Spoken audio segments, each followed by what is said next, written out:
Olá, queridas irmãs, queridos irmãos. Começamos mais um programa, O Espírito da Letra, analisando a obra de André Luiz, o livro Missionários da Luz. Estamos no programa de hoje terminando o capítulo 13º, que fala sobre a reencarnação. É um primor de ensinamentos. Você deve assisti-los, deve pensar sobre eles, deve ver quantas lições, quantos estudos profundos podemos fazer envolvendo a afetividade, envolvendo a família, envolvendo nossa relação sexual com aqueles com quem amamos, como que é a fecundação, o que é importante para todos na questão deste envolvimento para uma vida chegar ao mundo físico. Então, nós vamos continuar lembrando que no último programa nós vimos Alexandre entregando Segismundo, a forma de Segismundo pequenina, para a avózinha que teria sido a sua avó na terra, a mãe de Raquel.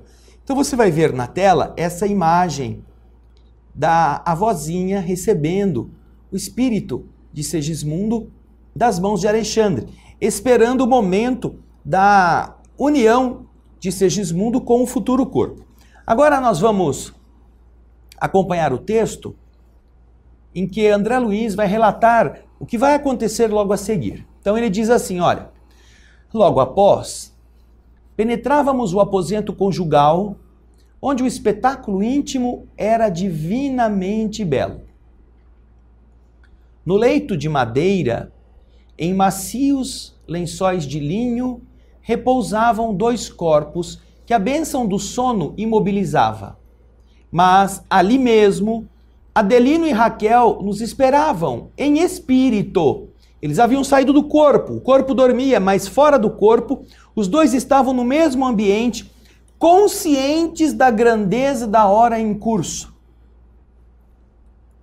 Em despertando na esfera densa de luta e aprendizado, seus cérebros carnais não conseguiriam fixar a reminiscência perfeita daquela cena espiritual, em que se destacavam eles dois como os principais protagonistas. Quando eles voltassem ao corpo físico, teriam dificuldade de lembrar de todos os detalhes. Entretanto, o fato estaria gravado para sempre em sua memória eterna. Os amigos invisíveis do lar, companheiros de nosso plano, haviam preenchido a câmara de flores de luz. Desde a meia-noite, haviam obtido permissão para ingressar no futuro berço de Segismundo, com o amoroso propósito de enfeitar os caminhos do recomeço, de adornar aquele ambiente. Vejam quantos espíritos amigos se reuniam naquele grupo. Mais de 100, olha aí, olha a imagem. Mais de 100 espíritos amigos estão ali. Você está vendo, vejam só. Ali estão em pé Adelino, Raquel, os cordões prateados ligando-os ao corpo, aos corpos que estão na cama, dormindo, e a vozinha ali segurando a forma de Segismundo, e todas as entidades amigas que vieram participar desse conclave de amor, que enfeitaram o ambiente, prestando a Segismundo afetuosa homenagem. Alexandre caminhou à nossa frente, cumprimentando carinhosamente o casal, temporariamente desligado dos veículos físicos. Em seguida, com a melhor harmonia, os presentes passaram as saudações, enchendo de conforto celeste o coração dos cônjuges esperançosos. O quadro era lindo e comovedor. Duas entidades ao meu lado comentavam fraternalmente: "Oh, é sempre penoso voltar à carne, depois de havermos conhecido as regiões de luz divina. Entretanto, é tão sagrado o amor cristão que mesmo em tal circunstância, sublime é a felicidade daqueles que o praticam, daqueles que renascem, que voltam à carne." "Sim", respondeu a outra, "Segismundo tem lutado muito pela redenção, e nessa luta vem sendo um servo devotado de todos nós. Bem merece as alegrias desta hora." A esse tempo, observei que a entidade convidada a guardar, a segurar o reencarnante, se mantinha a pequena distância de Raquel, entre os espíritos construtores. Refletia sobre esse fato quando alguém me tocou levemente, despertando a minha atenção. Era Alexandre, que paternalmente me ensinava: deixemos os nossos amigos por alguns minutos no suave contentamento dessas expressões, dessas expansões afetivas.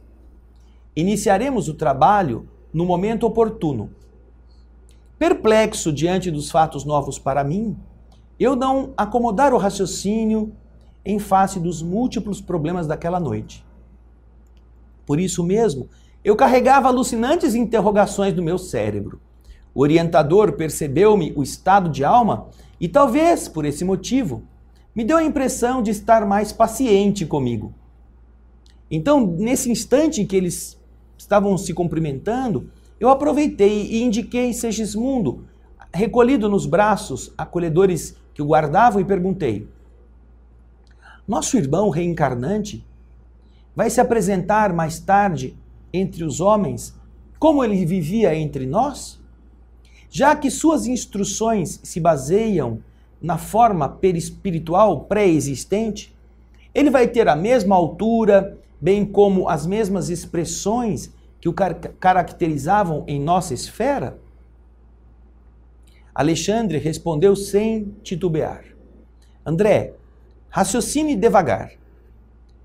Falamos da forma pré-existente, nela significando o modelo de configuração típica ou, mais propriamente, o uniforme humano. Os contornos e minúcias do corpo vão desenvolver-se de acordo com os princípios de equilíbrio e com a lei da hereditariedade. A forma física futura de nosso amigo Segismundo dependerá dos cromossomos paterno e materno. Adicione, porém, a esse fator primordial a influência dos moldes mentais de Raquel, a atuação dele próprio, Segismundo, a ajuda dos espíritos construtores que agirão como funcionários da natureza divina, invisíveis ao olhar terrestre. Adicione a isso o auxílio afetuoso das entidades amigas que visitarão constantemente o reencarnante nesses meses de formação do novo corpo, e você poderá fazer uma ideia do que vem a ser o templo físico que ele possuirá por algum tempo, como dádiva da superior autoridade de Deus, a fim de que ele se valha da bendita oportunidade de redenção, de limpar o passado e iluminação para o futuro, no tempo e no espaço. Alguns que estudaram a fisiologia na crosta concordam em dizer que a vida humana é uma resultante de conflitos biológicos, esquecidos de que, muitas vezes, o conflito aparente das forças orgânicas não é senão a prática avançada da lei de cooperação espiritual. E então André, procurando aprofundar isso, pergunta: quer dizer então que Segismundo terá uma forma física eventual, imprecisa por enquanto ao nosso conhecimento? O instrutor esclareceu sem demora: se nós, eu, André e você, estivéssemos diretamente ligados ao caso dele, nós estaríamos de posse de todas as informações referentes ao amanhã nesse particular. Teríamos visto como será o corpo dele, que altura ele vai ter, qual a sua massa física predominante. Mas a nossa colaboração neste acontecimento é transitória e sem maior significação no tempo. Os orientadores de Segismundo, porém, nas esferas mais altas, guardam o programa traçado para o bem do reencarnante. Note que me refiro ao bem e não ao destino. Muita gente confunde plano construtivo com fatalismo.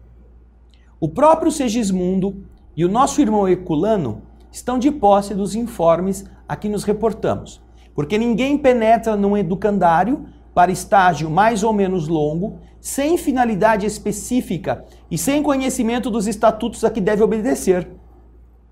Nesse ponto, o mentor generoso fez ligeiro intervalo e continuou dizendo: os contornos anatômicos da forma física, disformes ou perfeitos, longilíneos ou brevilíneos, belos ou feios, fazem parte dos estatutos educativos. Em geral, a reencarnação sistemática é sempre um curso trabalhoso, um curso que dá esforço para aqueles que têm que trabalhar contra os defeitos morais pré-existentes nas lições e conflitos presentes.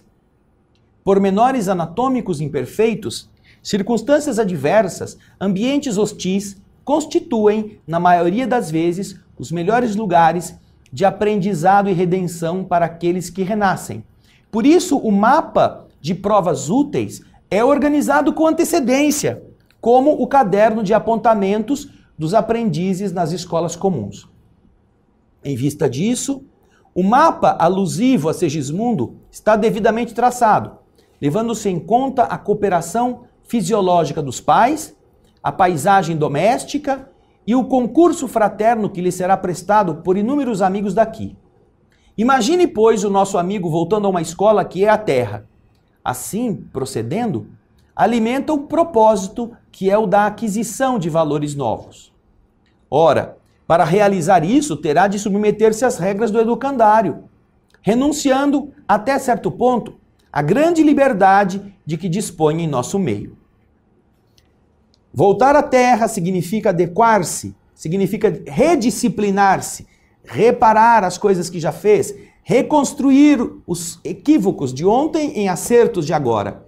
Ele vai ter a ajuda de todo mundo, inclusive dos projetos que foram feitos para o seu corpo.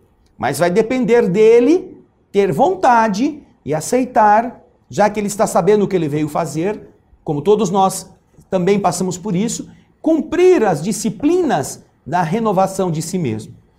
E agora, André Luiz não fica satisfeito, ele quer saber mais, como você, como eu. Mas temos que fazer um breve intervalo.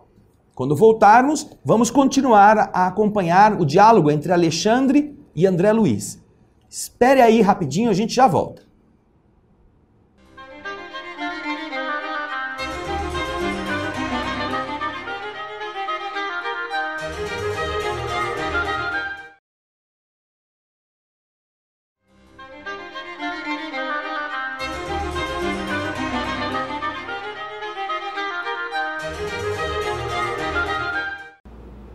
Estamos de volta e eu tenho certeza que, como eu, você também está com pressa para saber o que está acontecendo. André Luiz também, ele estava louquinho para pegar mais informações.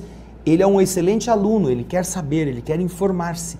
E é isso que ele vai fazer agora, continuando a perguntar ao instrutor Alexandre. Vamos acompanhar no texto. André Luiz então pergunta: nós não poderíamos, porém, chamar semelhante prova de destino fixado? Ah, já está tudo certinho, tudo organizado, vai acontecer isso, ele vai viver tantos anos. Será que isso não é um destino fixado? O instrutor acrescentou com paciência: André, não incida no erro de muita gente. Isto implicaria obrigatoriedade de conduta espiritual. Naturalmente, a criatura renasce com independência relativa e, por vezes, subordinada a certas condições mais ásperas em virtude das finalidades educativas. Mas semelhante imperativo não suprime, em caso algum, o impulso livre da alma no sentido de elevação, estacionamento ou queda em situações mais baixas.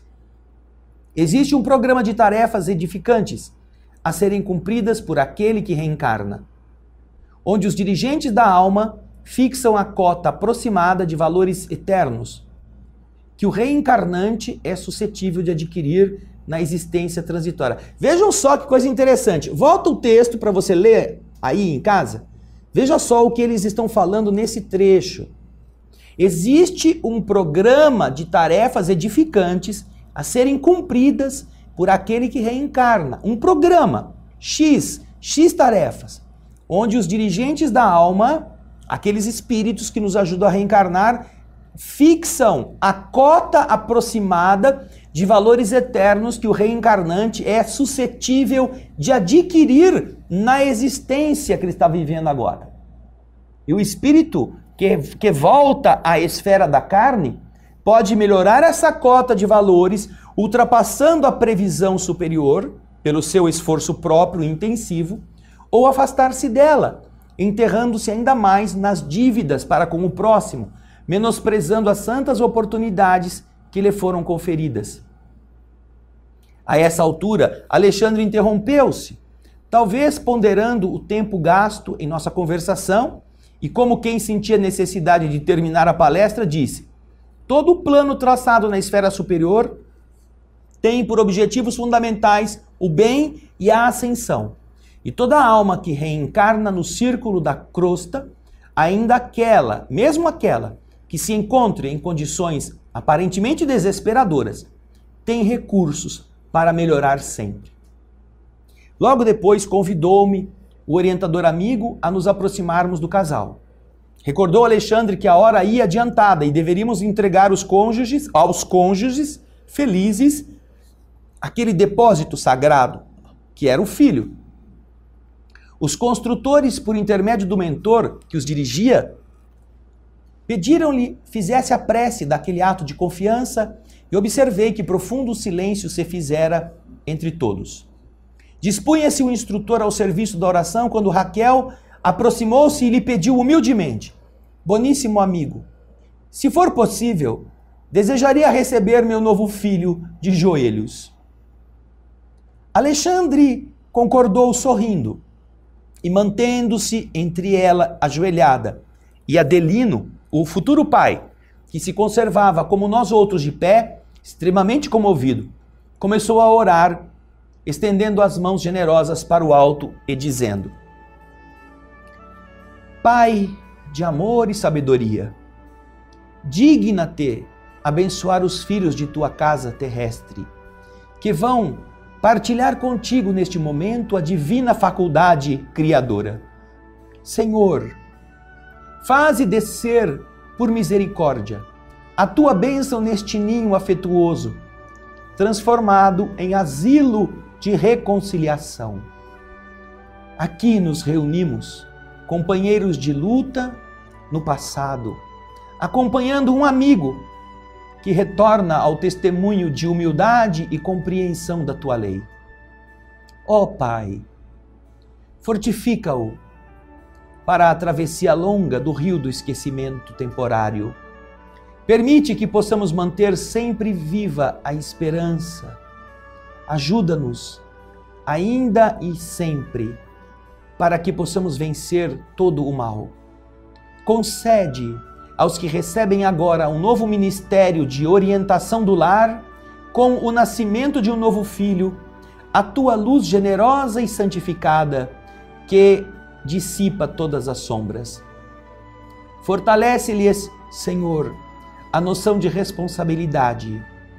Abre-lhes a porta da tua confiança sublime. Conserva-os na bendita alegria do teu amor desvelado. Restaura-lhes a energia, para que recebam jubilosos a missão da renúncia até ao fim. Santifica-lhes os prazeres, para que não se percam nos despenhadeiros da fantasia. Este, Senhor, é um ato de confiança de tua bondade infinita que desejamos honrar para sempre. Abençoa, pois, o nosso trabalho amoroso e, sobretudo, Pai, suplicamos tua graça para nossa irmã que se entrega reverente ao divino sacrifício da maternidade. Unge-lhe o coração com a tua magnanimidade paternal. Intensifica-lhe o bom ânimo, dilata-lhe a fé no futuro sem fim. Sejam para ela, em particular, os nossos melhores pensamentos, nossos votos de paz e esperanças mais puras. Acima de tudo, porém, Senhor, seja feita a tua vontade em todos os recantos do universo, e que nos caiba a nós, humildes servos do teu reino, a alegria incessante de reverenciar-te e obedecer-te para sempre. Calara-se Alexandre. Observando eu, diz André, que todo o aposento se enchia de novas luzes, reconheci que de todos nós, entidades espirituais que ali nos congregávamos, partiam raios luminosos que se derramavam sobre Raquel em pranto de emoção sublime.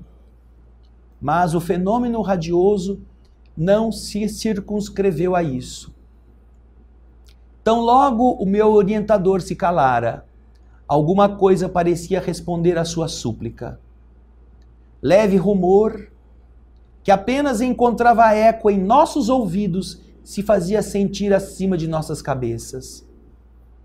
Ergui-me surpreso e pude ver que uma coroa brilhante, como vocês verão também na imagem, uma coroa brilhante e infinitamente bela, descia do alto sobre a fronte de Raquel, ajoelhada em silêncio. Tive a impressão de que a auréola se compunha de turmalinas eterizadas, que miraculoso ourives houvera tornado resplandecentes. Seu brilho feria-nos o olhar, e o próprio Alexandre, ao fixá-la, curvou-se reverente. A coroa sublime sustentada por espíritos muito superiores a nós, que eu não podia ver, descansou sobre a fronte de Raquel. Notei, embora a comoção do momento, que o meu instrutor fez um gesto à moça, a Raquel, ou melhor, a velhinha que carregava Segismundo no colo, para que ela efetuasse a entrega do reencarnante aos braços da futura mãe. Nesse instante, Alexandre está coordenando o processo. E vocês estão vendo na imagem a avózinha, aquela que fora a mãe física da Raquel, entregando a ela em espírito Segismundo, pequenino, debaixo do raio luminoso dessa coroa, que espíritos sublimes, em resposta àquela oração que pede a proteção de Deus e que pede que ela pudesse ser abençoada compartilhando com o Criador o momento da criação,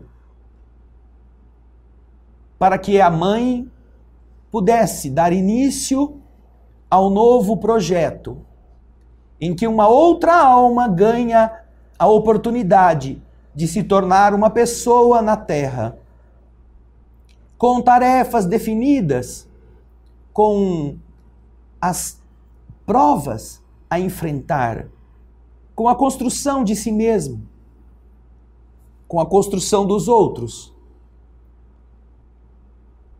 reharmonizando-se com o pai que ele vitimara, com a mãe que o recebe agora de joelhos, aproximando-se daquelas outras pessoas com quem ele poderia agora conviver, reparando equívocos e purificando os seus sentimentos, para que mais adiante ele mesmo pudesse desculpar-se dos erros cometidos e dar continuidade à tarefa do bem. Ah, como é lindo você imaginar que num quarto apertado no plano físico, mais de 100 de espíritos testemunham o amor divino, coroando a maternidade e a paternidade, para que todos na escola da vida sejamos matriculados. Que ato lindo este de matrícula do novo aluno nesse educandário. Isso aconteceu com você que me assiste. Envolvidos, você, seus pais, os entes queridos, para que esta vida realmente fosse a chance de aprender. Você é este ser. Que as imagens do Projeto Imagem e o relato de Alexandre e André Luiz nos estão ensinando. Mas não termina aqui. Tem muito mais emoção pela frente. Daqui a pouquinho estaremos de volta.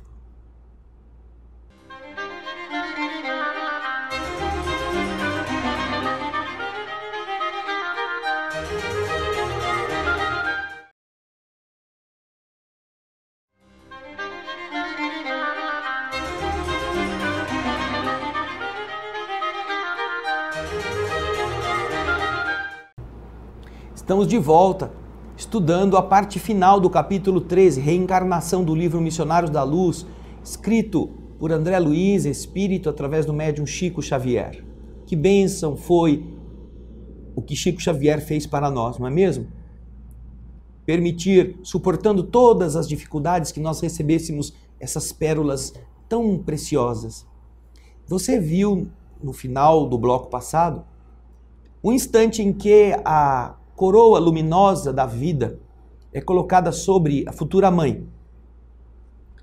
E o texto continua informando a respeito desse instante em que Raquel recebe das mãos da sua mãezinha desencarnada o futuro filho. Veja o que André Luiz fala. Raquel, dando-me a impressão de que não via a luminosa auréola, ergueu os olhos cheios de lágrimas e recebeu o depósito que o céu lhe confiava.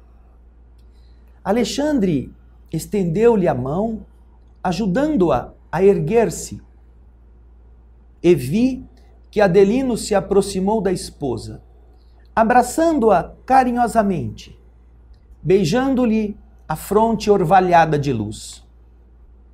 Ah, diz André, foi então, ó divino mistério da criação infinita de Deus, que eu vi a mãe, Raquel, apertar a forma infantil de Segismundo de encontro ao coração. Mas tão fortemente, tão amorosamente, que me pareceu uma sacerdotisa do poder da divindade suprema. Segismundo ligara-se a ela, como a flor se une à haste. Então compreendi que desde aquele momento ele era alma de sua alma, aquele que seria carne de sua carne. Alexandre recomendou então aos amigos presentes, com exceção dos espíritos construtores de Herculano e de mim, que os demais se afastassem da câmara, que levassem Adelino, o futuro pai, confortado e feliz, a pequena excursão pelo exterior, e então, guiando Raquel com infinito cuidado ao corpo físico, devolvendo ao corpo físico, ele nos disse: agora, André, auxiliemos nosso amigo no primeiro contato com a matéria mais densa. Raquel havia acordado no leito. Isso acontece com muitas mulheres. É interessante essa sensação. Muitas mulheres, em determinado momento da sua vida, sabem que elas vão ser mães.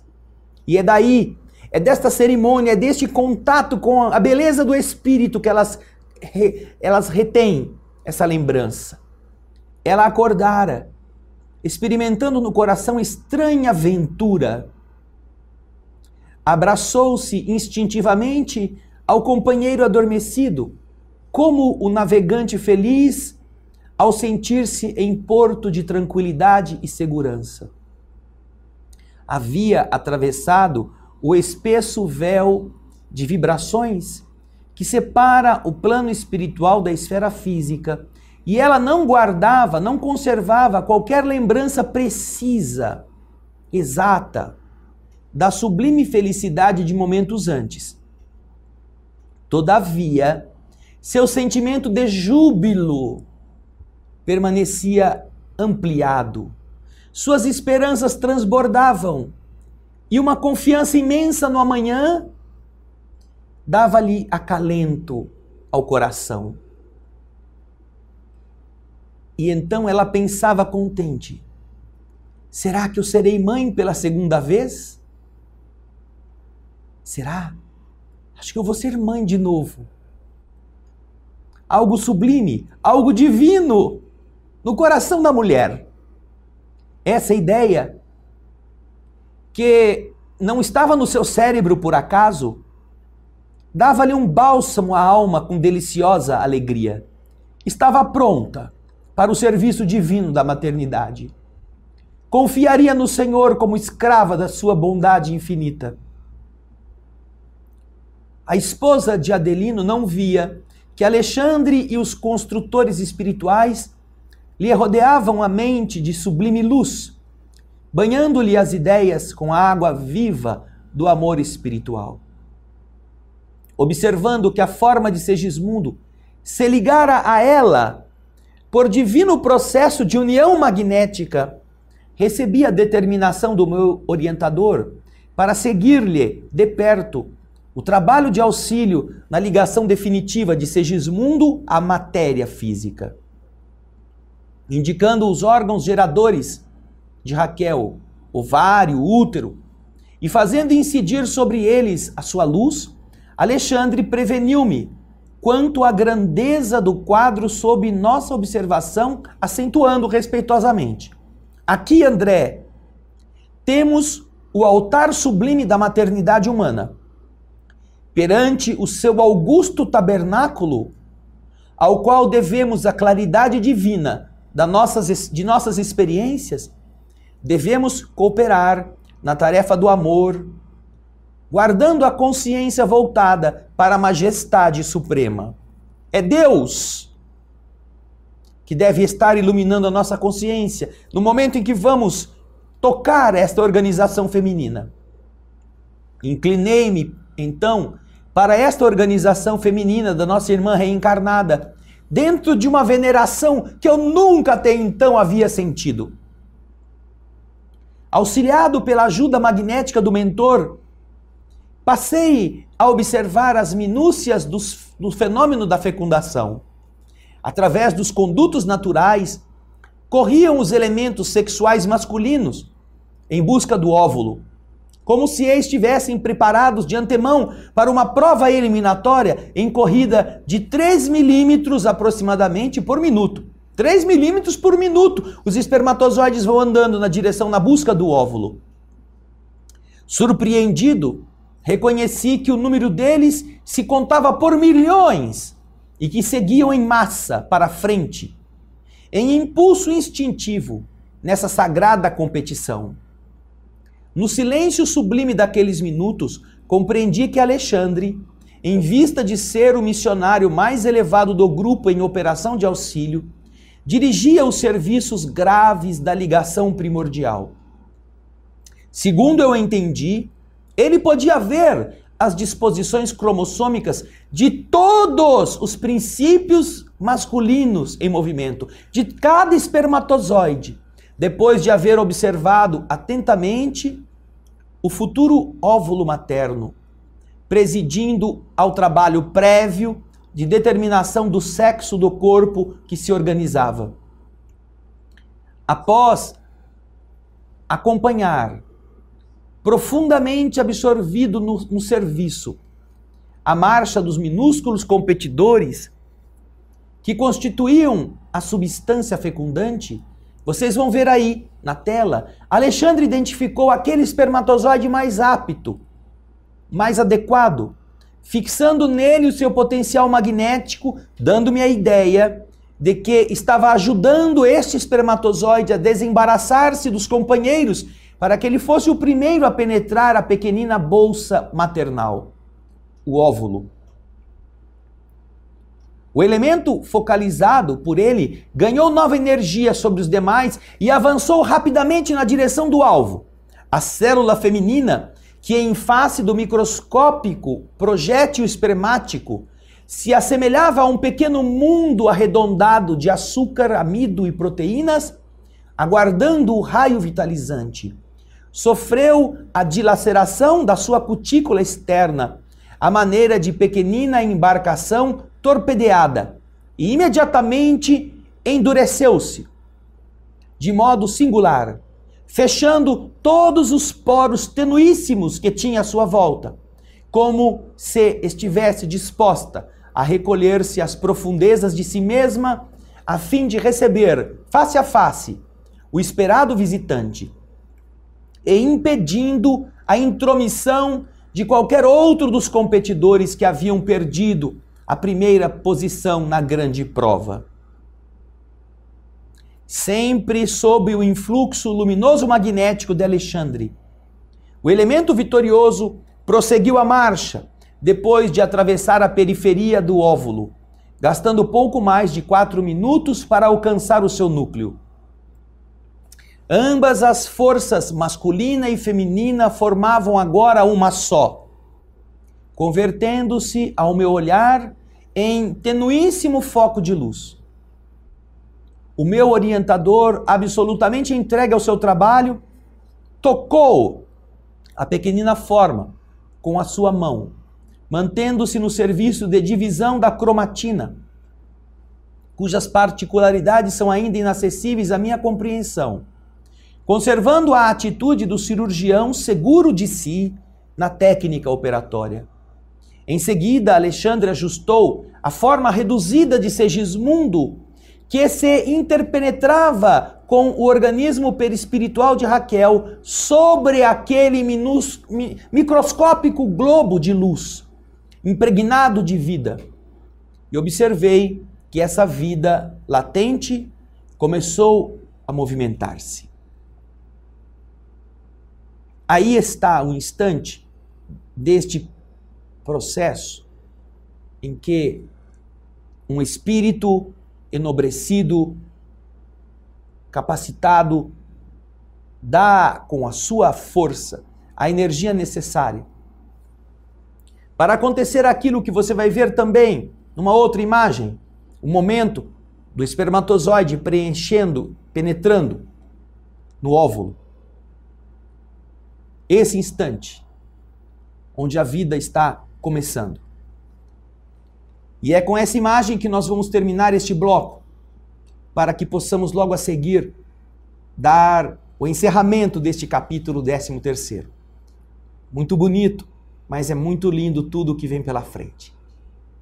Aguardemos, daqui a pouquinho vamos continuar meditando a respeito do esforço espiritual, do trabalho talentoso que escolhe minúcias, o espermatozoide mais adequado, que controla o processo, para que o futuro corpo seja perfeito dentro do seu projeto.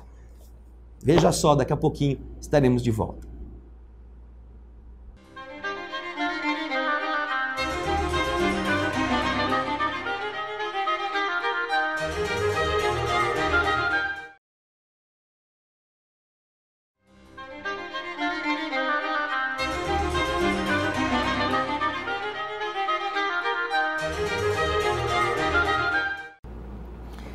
Estamos voltando para o último bloco que vai encerrar o capítulo 13º. 5 programas para termos essa riqueza bem assim desfrutada. Nós vimos então o esforço dos espíritos para promover a união biológica daquele que já estava unido espiritualmente à sua futura mãe. Segismundo agora será vinculado à célula ovo. E então André Luiz está relatando esse processo. No finalzinho do bloco, nós vimos que ele conta que Alexandre coloca o seu protegido espiritualmente, que já está unido ao perispírito de Raquel, a sua futura mãe, sobre a célula. E a partir daquele instante há um primeiro processo de movimento, fazendo com que a vida comece a multiplicar-se. Vamos ver. Você está vendo na imagem a ação mental de um instrutor ajudando o espermatozoide mais competente, mais hábil para aquilo que ele precisa a chegar primeiro e fazer exatamente o ingresso para proteger o futuro corpo com todos os recursos genéticos adequados. E os demais perdem a corrida. Agora André Luiz continua nos explicando no encerramento do capítulo 13º. havia passado precisamente 1/4 de hora, 15 minutos, a contar do instante em que o espermatozoide chegara ao núcleo do óvulo passivo. Depois de prolongada aplicação magnética, que era secundada pelo esforço dos espíritos construtores, Alexandre aproximou-se de mim e falou: está terminada a operação inicial de ligação, André. Que Deus nos proteja. Sentindo a admiração com que eu seguia agora o processo da divisão celular, em que se formava rapidamente a vesícula de germinação, o orientador acentuou: o organismo maternal fornecerá todo o alimento para a organização básica do aparelho físico, enquanto a forma reduzida de Segismundo, como um vigoroso, um poderoso modelo, atuará como um ímã, atraindo limalhas de ferro, dando forma consistente à sua futura manifestação no cenário da crosta.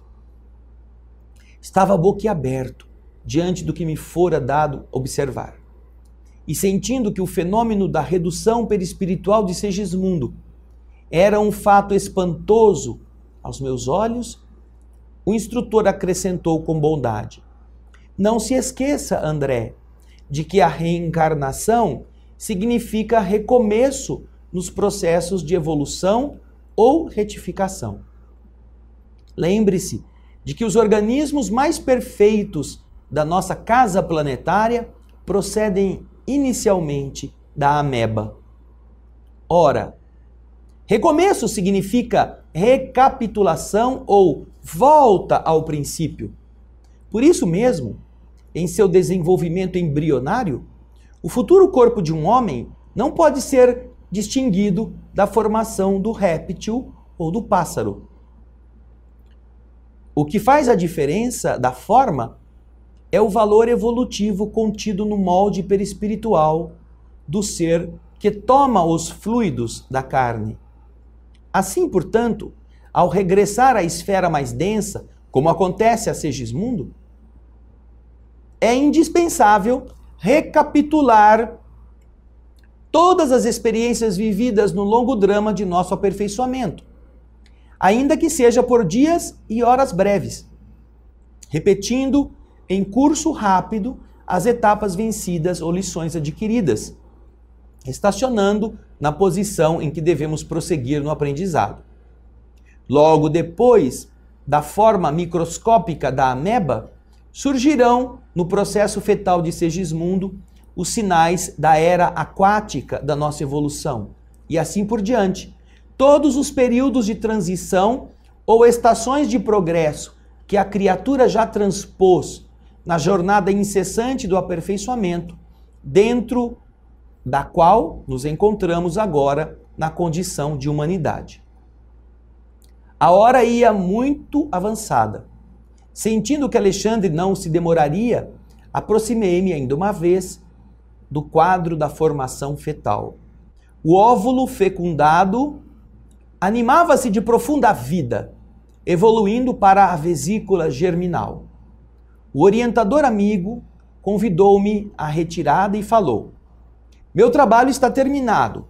Entretanto, André, considerando as suas necessidades de valores novos, poderei solicitar aos construtores que concordem, que aceitem, que permitam a sua cooperação, o seu trabalho de ajuda fraterna nos serviços protetores, sempre que você conte com a oportunidade de vir até aqui.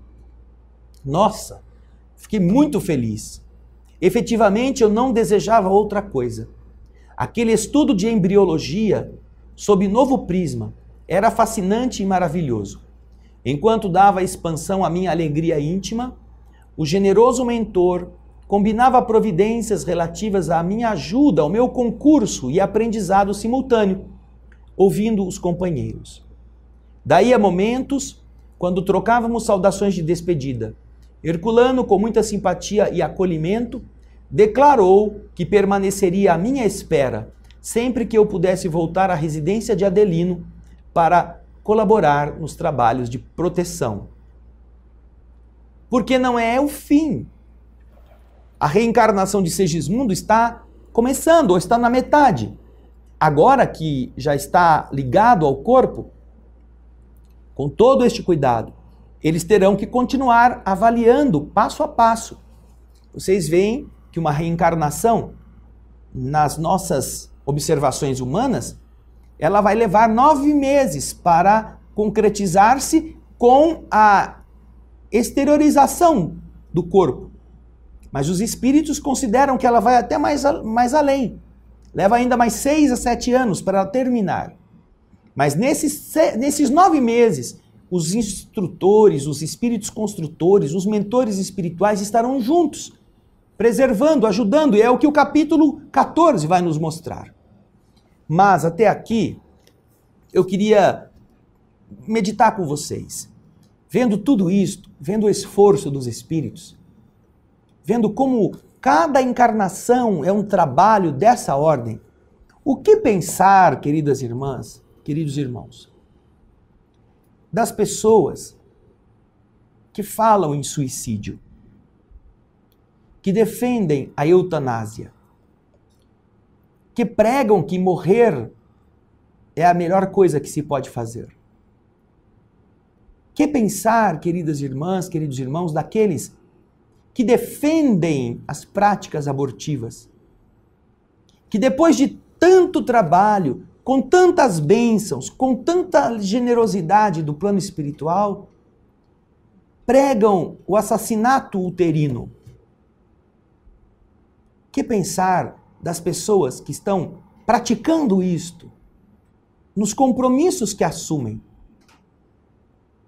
naquilo que representa jogar fora bênçãos tão generosas como esta?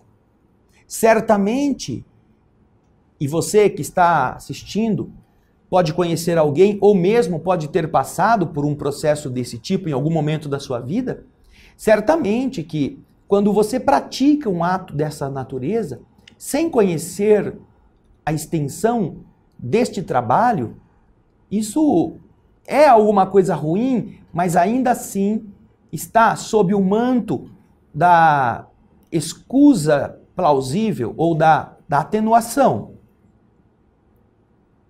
Porque nós achávamos que era uma coisa antes de aprendermos o que é. Mas, quando a gente aprende o que significa um trabalho espiritual para trazer alguém junto de nosso meio, do nosso ambiente, isso dá vergonha de resolver acabar com tudo isso com uma pílula, com uma ação mecânica, com uma atitude egoística, medrosa. Por isso que os espíritos estão sempre apoiando, nos momentos de aflição, as pessoas que param um pouco antes de fazer o ato. As pessoas que estão pensando em matar, que estão pensando em se matar, que estão pensando em tirar a vida, em impedir que o ser se forme, se elas pararem e fizerem uma prece, elas estarão se ligando à fonte da vida. E esta oração vai despertar de novo. Este colóquio espiritual vai fazer acordar toda esta responsabilidade, toda esta lei, toda esta forma divina que liga a mãe, no caso, o pai, mas mais ainda a mãe, a essência superior. Você já tinha pensado? Não importa quem tenha sido aquele que forneceu o material genético. Pode ter sido um homem despótico, pode ter sido um namorado irresponsável, pode ter sido um moleque, pode ter sido um desses aventureiros. Mas você já pensou que, no momento da fecundação, a bondade divina colocou sobre a sua cabeça uma coroa, a coroa da vida, contando com você para transformar aquela alma em um ser mais nobre? Que o homem tenha ido embora, que o homem tenha se arrastado por aí na irresponsabilidade, tenha deixado você sozinha. Vai ser difícil, é claro, não é fácil. Mas, ao invés de arrancar a nobreza do Espírito, faz com que você se lembre. Você está associada a Deus. Você faz parte da construção do universo. E não se constrói nada matando. Seja o velho, seja a si mesmo, seja no ventre. A vida se preserva com amor, com a vida. A mesma que preservou a nossa vida para que a gente pudesse aqui falar como ela é preciosa. Já pensou se alguém tivesse te abortado? Onde você estaria agora? Ah, que santa e bendita reencarnação! Que santo e bendito livro! Missionários da Luz, Reencarnação de Segismundo. Nós terminamos o capítulo 13. No próximo programa eu espero você na continuidade da reencarnação de Segismundo, capítulo 14. Muito obrigado pela paciência, pelo carinho, pela presença constante, pelas boas vibrações, pelos e-mails, pelas boas palavras. E até o próximo, o Espírito da Letra. Muita paz.